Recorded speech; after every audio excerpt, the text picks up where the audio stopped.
오늘 말씀에 보면은 창세기 25장 1절부터 11절 말씀에는 아브라함의 죽음과 그리고 그 아브라함이 그 이삭에게 이제 축복하는 그런 내용들이 나옵니다. 제가 이 말씀을 묵상하게 된 것은 요즘 이제 어머니를 천국에 보내드리고 죽음에 대한 생각을 또 깊이 하게 되더라고요.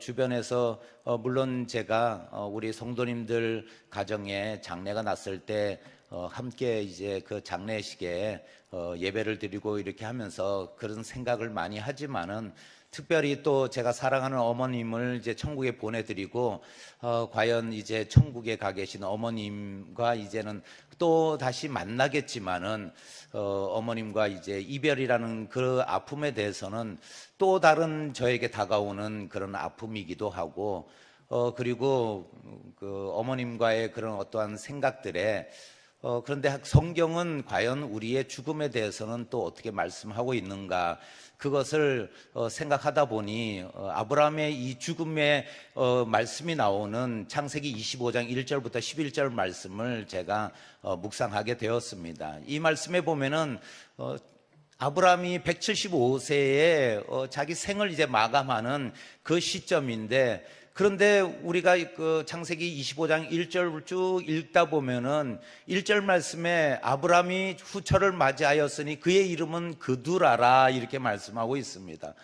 왜 그 아브라함의 죽음을 앞두고 분명히 이 죽음을 앞두고 왜 이 후처를 드린 것을 말씀하셨을까? 그런데 말씀에는 그 어떤 말씀에 그냥 허튼 말씀이 없다는 거죠. 하나님의 말씀의 1.1에게는 그 변함이 없고 또 그 말씀 가운데 뜻하신 바가 분명히 있고, 그리고 이 말씀을 통해서 아브라함이 후처를 맞이했다 이럴 때 이 시간이 어느 정도 될까, 제가 성경 이제 자료를 찾다 보니까는 이때가 약 한 아브라함이 135세 정도 됐을 때에 이 일이 있었다라는 것이죠. 135세에서 137세 정도 되지 않았겠는가, 성경학자들은 그렇게 추측하고 있더라는 겁니다. 그런데 우리가 잘 아는 것처럼 아브라함이 이 그두라를 후처로 맞이하고 2절 말씀에 보면은 그 자녀들을 6명이나 낳는 것을 볼 수 있습니다. 6 아들을 낳는 것을 보았을 때 참 성경 말씀에 오묘하다, 뭔가 좀 신기하기도 하고, 또 이 말씀을 통해서 우리가 또 다른 어떠한 의문점이 생기는 부분이 분명히 있다는 것이죠. 그것이 무엇이냐면은 아브라함이 이삭을 몇 세에 낳았죠? 네, 호산나 성가대는 딱 100세라고 이야기하는 거 보니까 시험 봐서 들어와야 된다니까요. 100세의 아들을 이삭을 낳았는데 그 이삭을 100세에 낳을 때 아브라함이 뭐라고 말씀하냐면은 창세기 17장 17절 말씀 한번 같이 읽어보겠습니다. 시작. 아브라함이 엎드려 웃으며 마음속으로 이르되 100세 된 사람이 어찌 자식을 낳을까? 사라는 90세니 어찌 출산하리요? 하고 이렇게 말씀하고 있습니다. 아니, 이 말씀에 보면은 이삭을 낳을 당시인 100세 때도 내가 어떻게 자식을 낳을 수 있습니까? 그리고 또한 내 아내는 10살 아래이지만은 90세인데 어떻게 자녀를 낳을 수 있습니까? 출산할 수 있으리요? 이렇게 의문을 제기했던 것처럼, 그런데 지금 이 당시는 몇 세라고요? 137세가량 되는, 적어도 137세라는 거예요. 그러니 더 많을 수도 있다는 것이죠. 여기서 우리는 어거스틴이 그런 의견을 표명한 것을 봤는데, 책에서 보니 어거스틴의 말은 하나님의 능력이 단회성과 일회성으로 그치지 않고 아브라함에게 계속되는 그 연관성이 있다, 연속성이 있다, 이렇게 말씀했더라고요. 그 말씀 가운데 저도 동의가 되는 거예요. 그렇지 않고는 어떻게 137세, 100세 때도 낳을 수 없습니다 했는데 137세나 된 아브라함이 어떻게, 그두라의 나이는 나와 있지는 않지만은, 그러나 분명한 것은 아브라함이 137세 이상 됐다면은 자녀를 생산할 수 없다라는 결론이 나오는 것이죠. 하나님의 능력은 계속되고 있었고 하나님의 능력은 계속적으로 아브라함에게 임하고 있었다는 사실을 알 수 있더라는 것입니다. 우리의 기도가 일회성인가요? 우리 기도가 응답받았기 때문에 다음번에 기도는 응답이 안 되냐, 이 말씀이 생각이 나는 거예요. 우리가 쉬지 않고 기도하는 이유가 거기 있는 것입니다. 우리가 하나님을 계속 예배하는 이유가 거기에 있는 것이에요. 우리가 계속 하나님께 간구하고 하나님께 영광 돌리며 우리의 아픔도 어느 때는 신음하듯이 하나님께 기도하며 나아가는 우리의 모습 속에서 하나님의 능력은 연속성이 있는 줄 믿습니다. 우리에게 응답하시는 하나님은 계속 그 응답이 우리에게 임할 줄 믿습니다. 그래서 우리가 계속 기도하게 되고 하나님께 간구할 수 있다는 것이죠. 그 후에 지속적으로 그 아브라함이 그 생산되는 6명의 자녀를 통해서 기쁨을 얻었겠죠.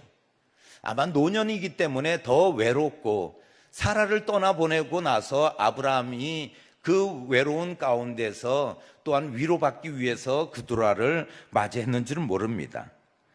그러나 여기서 성경 말씀에 중요한 의미가 담겨져 있다는 거죠. 아브라함에게 약속하신 그 말씀 가운데 로마서 4장 17절부터 18절 말씀에 이렇게 되어 있습니다. 기록된 바 내가 너를 많은 민족의 조상으로 세웠다 하심과 같으니 그가 믿은 바 하나님은 죽은 자를 살리시며 없는 것을 있게 있는 것으로 부르시는 이시니라. 18절 말씀 한번 같이 읽어볼까요? 시작. 아브라함이 바랄 수 없는 중에 바라고 믿었으니 이는 내 후손이 이 같으리라 하신 말씀대로 많은 민족의 조상이 되게 하려 하심이라. 하나님의 뜻이 여기 있는 거예요. 많은 사람들의 민족의 조상이 되게 하신 하나님의 뜻이 여기 있다는 것이죠. 아브라함이 그 나이가 되었는데도 그 자녀를 얻을 수 있었다는 것은 하나님께서 말씀하신 그 언약의 말씀을 성취하시기 위해서 그두라를 통해서 또한 6자녀를 얻게 되신 거예요. 그런데 이 말씀 속에 보면은 우리가 그런데 이 말씀의 가운데 우리가 또 한 가지 바라봐야 되는 것이 무엇이냐면은, 개역개정에는 해석되어 있지 않지만은 그 원어 말씀에 보면은 그 말씀이 와요세프라는 그런 히브리어 속에서 다시 또 한 번 이런 의미가 담겨져 있는 이 단어를 해석하고 있지는 않지만은 영어 킹 제임스 버전에는 then again 이런 말을 쓰고 있어요. 우리 오늘 읽은 말씀에는 해석되어 있지 않지만 또 다시 또 한 번, 여기서는 이런 중요한 뉘앙스가 있다는 것이죠. 우리가 조심해야 되는 것은 하나님의 말씀 가운데 우리가 가지고 누리고 우리가 많은 것을 우리가 소유할 수 있는 하나님의 은혜가 있을 수 있지만은 그 말씀 가운데는 또 잘못하고 있다는 뉘앙스가 있다라는 거예요. 하나님은 그래서 참 이 말씀이 오묘하다는 거예요. 하나님의 말씀 가운데 많은 민족을 이루기 위해서는 많은 자손이 필요했겠구나 하는 우리가 그 말씀 속에서 이해되는 부분도 있지만은 오늘 이 원어 성경의 본문에는 또 네가 이런 일을 또다시 네가 그 후처를 얻었어? 이런 의미 속에는 우리가 하나님 말씀 가운데 있고 하나님의 뜻 가운데 있다 하지만은 조심해야 되는 부분이 반드시 있다는 거예요. 이것은 무슨 말이냐면 내 의미대로 내 뜻대로 그것을 해석해 나가다 보면은 하나님의 뜻을 우리가 바라볼 수 없고 하나님의 뜻을 거스르게 될 수도 있다는 거예요. 하갈을 맞이했을 때 누구의 생각대로 하갈을 맞이했나요? 그것은 분명히 아브라함과 사라가 그렇게 뜻을 정했다라는 거예요. 하나님은 내 씨로 큰 민족을 이루겠다는 그 말씀을 믿지 못하고 하갈을 맞이했다는 것이죠. 사라가 생각했을 때 분명히 하나님은 우리에게 큰 민족을 이루고 자손들을 주시겠다고 말씀하신 그 말씀 가운데는 내 여종 하갈을 통해서 나올 수도 있겠다, 하나님의 말씀을 그렇게 해석하셨던 거죠. 그러나 그것은 옳은 방법이 아니었다는 것입니다. 그두라나 하갈은 아마 아브라함의 여종들이었던 것은 우리가 짐작할 수 있는데, 그러나 하나님께서는 그 종을 통해서도 물론 민족을 이루지만은, 그러나 우리가 바로 바라봐야 되는 것은 아브라함에게 오늘 말씀하신 것처럼 이삭에게 유산을 물려주는 모습을 볼 수 있습니다. 그 첫째, 아브라함이 어떤 유산을 물려주었는가? 언약의 유산을 물려줬다는 거예요. 언약의 백성이 이삭이라는 것이죠. 그두라의 자녀 6자녀가 아니라 분명히 성경은 언약의 유산을 받을 자격이 있는 사람이 누군가 하는 것을 말씀하고 있더라는 거예요. 5절 말씀을 보면 아브라함이 이삭에게 자기의 모든 소유를 주었고 이렇게 말씀하고 있습니다. 문자적으로는 모든 소유를 주었고 하면은 낙타나 종이나 가정에 가지고 있는 부동산이나 그가 소유하고 있는 모든 소유를 유산으로 물려준 것 같지만은, 그러나 이 말씀 속에는 언약적인 그 유산이 담겨져 있다라는 거예요. 약속의 말씀이 담겨져 있다라는 거죠. 가나안 땅을 약속하신 하나님께서 그 땅을 주인으로 삼고자 하는 사람이 누구냐? 이삭이라고 말씀하고 있는 것이에요. 그 외 자녀들에 대한 것은 상속권이 없다라는 거예요. 창세기 24장 34절 36절 말씀에 보면 그가 이르되 나는 아브라함의 종이니이다. 여호와께서 나의 주인에게 크게 복을 주시어 창성하게 하시되 소와 양과 은금과 종들과 낙타와 나귀를 그에게 주셨고 나의 주인의 아내 사라가 노년에 나의 주인에게 아들을 낳으매 주인이 그의 모든 소유를 그 아들에게 주었나이다. 이것은 바로 종이 이삭의 아내를 구하러 그리고 하란 땅에 갔을 때 그 말씀을 하시는 거예요. 그러면서 그 종이 그 아들에게 모든 것을 주었다고 고백하는 것처럼 결국 아브라함은 이삭을 유일한 상속자로 생각하고 상속자로 삼아서 모든 것을 이삭에게 유산으로 주고 있다는 의미를 담고 있습니다. 그리고 또한 아브라함이 그 이후에 그두라의 자녀들에게도 물론 그 상속을 어느 정도 하고 있지만은 그것은 분명히 이삭에게 재산권이나 상속권으로 인해서 다툼이 생기지 않게 하기 위해서. 누구를 위한 것일까요? 그두라의 자녀들을 위해서? 아니라는 거예요. 이삭을 위해서 그렇게 한몫 띄워주는 모습을 볼 수 있다는 것이죠. 우리도 언약의 상속자라는 사실을 잊지 말아야 되는 것이죠. 우리가 언약을 받은 자이기 때문에 믿음을 갖게 되었고 하나님이 부르셨기 때문에 우리가 오늘 예배의 자리에 있게 된 것이며, 또한 우리는 하나님을 찬양하고 우리가 하나님의 자녀됨은 하나님께서 우리에게 인쳐 주셨기 때문에 우리가 하나님께 속하게 되었다는 사실을 꼭 기억하시는 우리 성도님 되시기를 축복드립니다. 그래서 하나님은 선택한 언약의 백성에게 계보를 잇기를 원하신다는 거예요. 오늘 말씀을 통해서 우리가 우리 자녀들에게 무엇을 유산으로 물려줘야 되는가, 이것을 깊이 생각하는 오늘 이 밤이 되시기를 축복드립니다. 이 세상의 어둠의 세력 가운데 있는 믿지 않는 자들에게는 감히 상상도 할 수 없는 그것이 바로 우리에게 주어진 것이며, 그것이 하나님의 그 천국 백성으로 우리에게 상속하신 천국의 땅을 우리가 소유할 수 있는 권한이 있다는 것이죠. 이 사실이 믿어지면 크게 아멘 하시기는 우리 모든 성도님 되시기를 축복드립니다. 이 사실이 믿어진다는 것은 바로 로마서 8장 32절 말씀에 자기 아들을 아끼지 아니하시고 우리 모든 사람을 위하여 내주신 이가 어찌 그 아들과 함께 모든 것을 우리에게 주시지 아니하겠는가. 하나님께서 우리에게 그 상속권을 주셨는데 무엇까지 주시냐? 독생자 예수 그리스도를 주신 하나님이시라는 것을 사도 바울이 로마서에서 말씀하고 있는 것이죠. 그 하나님께서 독생자 예수 그리스도를 주신 그 하나님이 어떤 것도 주시지 아니하겠냐. 가장 귀한 것을 주었다면은 어떤 것도 내가 가지고 있는 소유를 주시지 않겠느냐. 우리의 자녀에게 내가 모든 것을 줄 수 있다면, 아니 목숨까지도 줄 수 있다면은 내가 가지고 있는 소유를 뭐가 아깝겠냐는 것이에요. 우리를 위하여 그 귀한 것도 주신 하나님께서 다른 것을 주실 때 지체하겠냐는 거예요. 다른 것을 주실 때 머뭇머뭇하시며 그리고 내 손을 몸짓몸짓 하시겠냐는 것이죠. 하나님은 그런 하나님이 아니시라는 것입니다. 하나님 아버지는 우리에게 충만히 채워주실 줄 믿습니다. 연약한 곳을 고쳐주시는 분이심을 믿습니다. 무너진 곳을 회복시키시는 분이심을 믿습니다. 문제를 해결해 주시는 분이 바로 하나님 아버지이심을 믿습니다. 이런 능력이 우리 가운데 임하시며 이런 기적을 경험하시는 우리 모든 성도님 되시기를 축복드립니다. 두 번째 유산은 화평의 유산을 주셨다라는 것이에요. 그 화평의 유산이 무엇이냐면 우리가 6절 말씀을 한번 같이 읽어보겠습니다. 시작.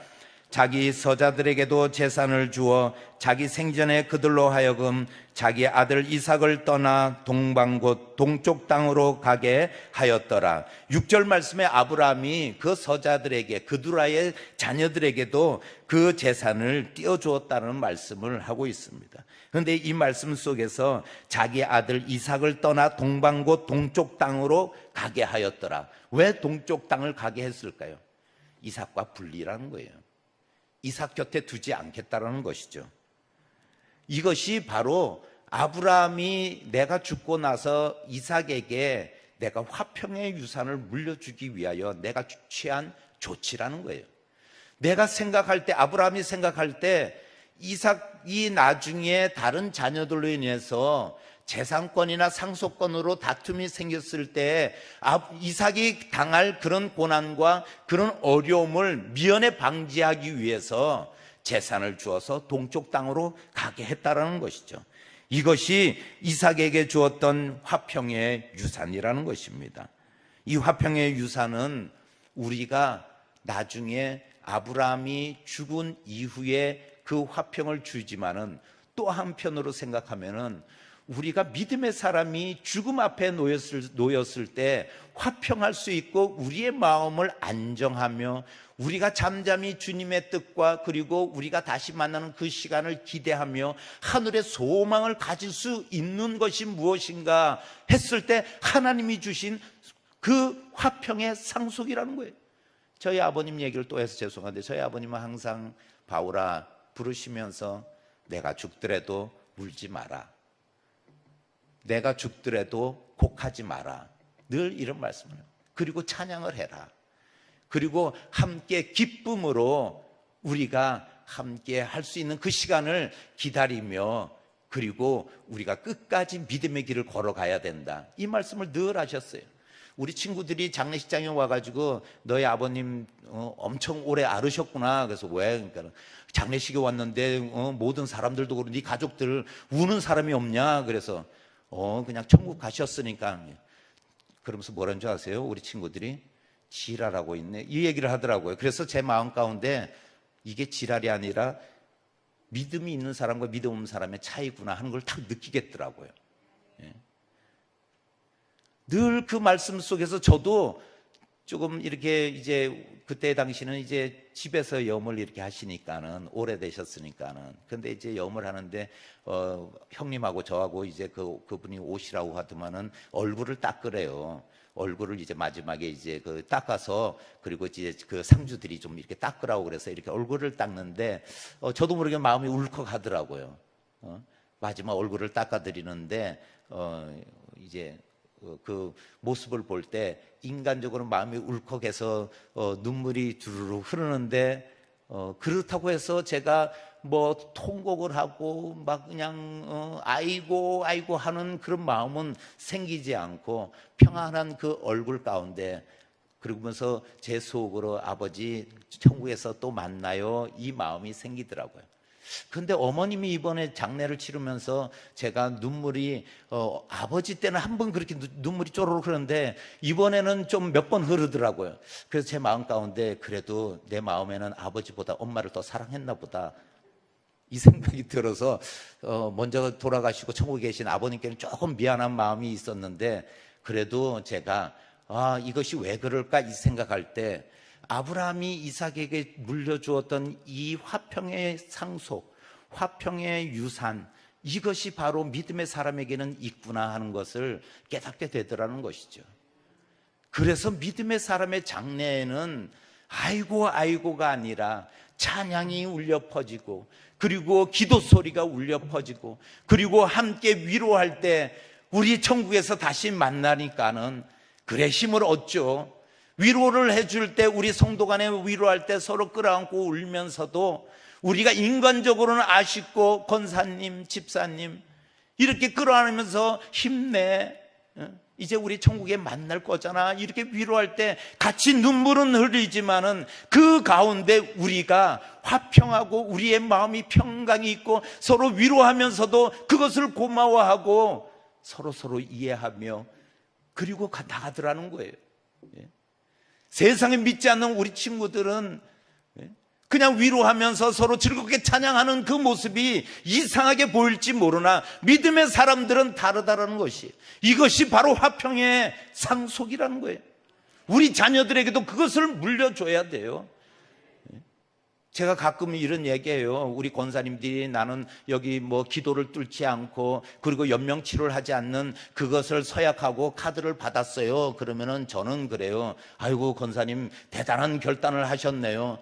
그렇게 이야기하면서 저는 두 딸에게 끝까지 살려라, 기도하고 끝까지 일어날 때까지 통성기도하고 금식기도해라, 저는 그렇게 할 거예요. 이러니까는 아이고 목사님 왜 그래요 그런데 제가 우스갯소리로 그렇게 이야기하면 대부분 하시는 말씀이 뭔지 아세요? 우리 권사님들이 그렇게 이 땅에 뭐가 그렇게 바랄 게 있어 연연하세요. 그 이야기할 때 저는 무슨 생각이 드냐면 우리 권사님 마음속에 분명히 그 마음을 갖고 있구나, 아이고 믿음 없는 목사 아니요, 이 마음이 있구나.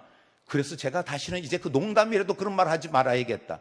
저도 천국의 소망을 두고 이제 열심히 우리가 같이 우리가 하나님을 섬기며 나아가겠습니다, 이렇게 이야기해야 되겠구나. 저도 그런 결단을 하게 되더라는 거예요. 이것이 우리가 죽음 앞에 두려워하지 않는, 우리가 화평을 누리며 평강으로 우리가 그것을 맞이할 수 있는 믿음의 사람의 유산이라는 것이죠.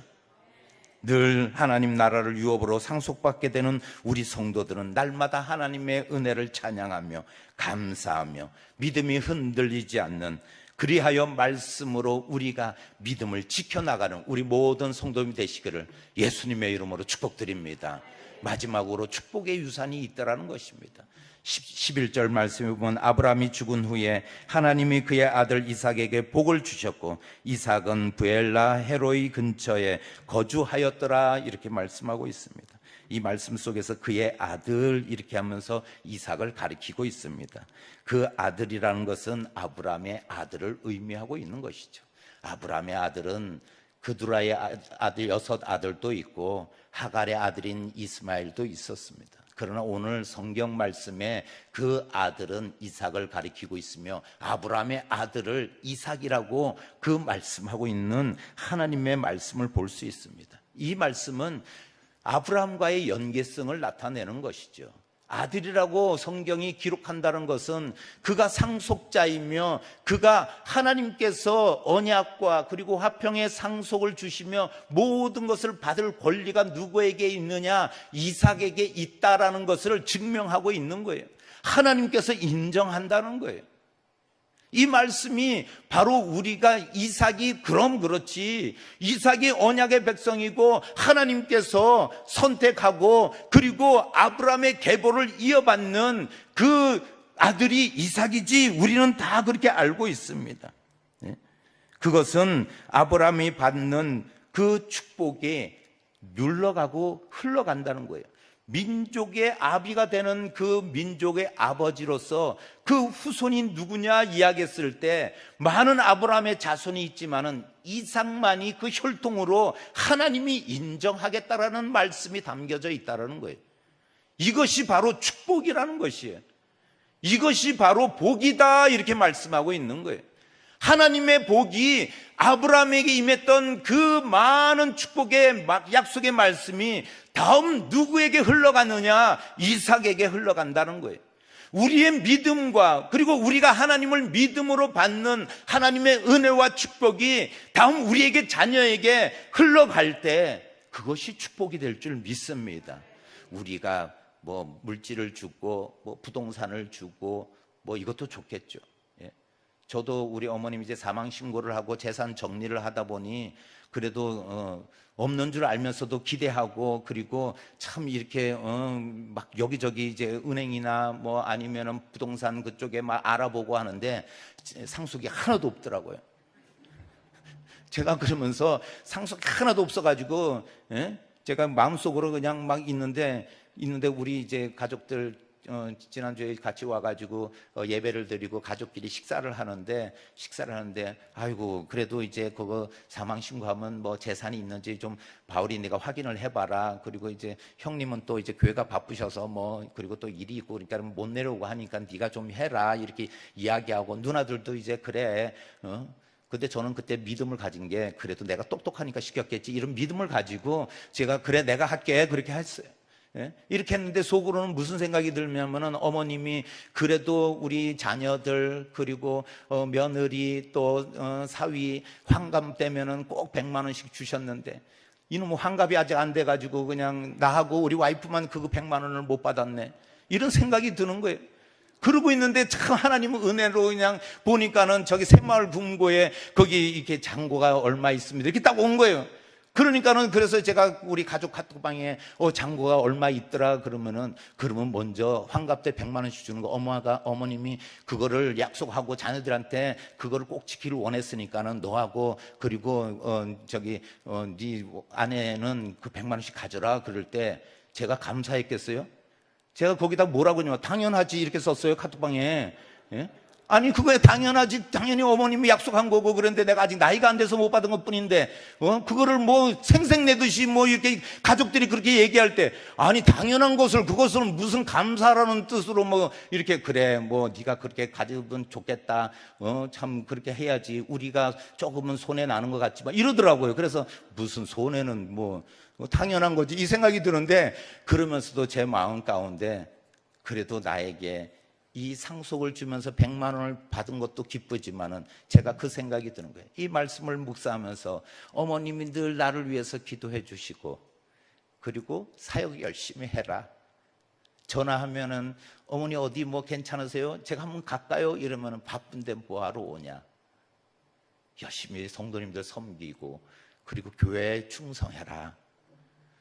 늘 그리고 말씀 열심히 읽고 기도하고. 죄송합니다.